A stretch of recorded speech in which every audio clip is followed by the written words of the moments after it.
Rwanda rwacu n'amateka yacu, icyo tuvuga ni ukuvuga ngo twagize amateka mabi pe, mabi ariko nakubinyura iruhande. Ariko se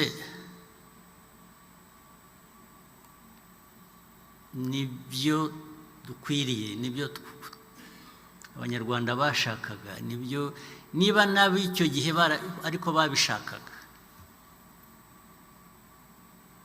Twebwe ubu dufite inshingano yo kuvuga ngo ya amateka ni ayacu, ariko siko twari dukwiriye kuba tumeze, siko twari dukwiye kuba twarabaye. Ni nacyo kwibohora bivuze. Abanyarwanda biri kuba twarabohotse, twaribohoye, ibituranga nta pfunwe bidutera, niko bikwiriye kuba bimeze.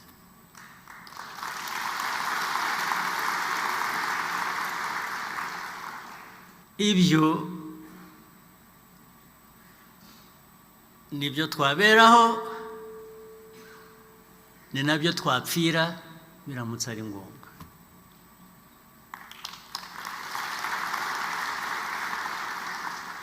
Umuntu aberaho icyo yemera kigeze kuri uru rwego, cyangwa se wanagipfira. Niho u Rwanda rugeze.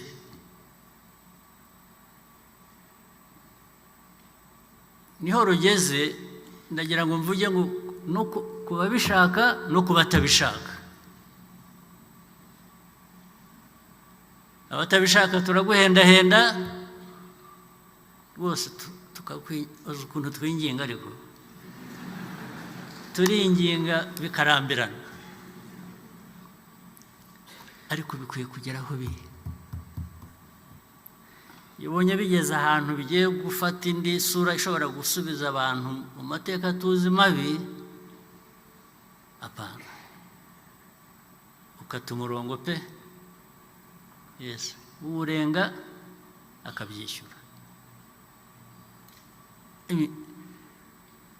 Ntacyo twishisha kuri icyo ngicyo rwose.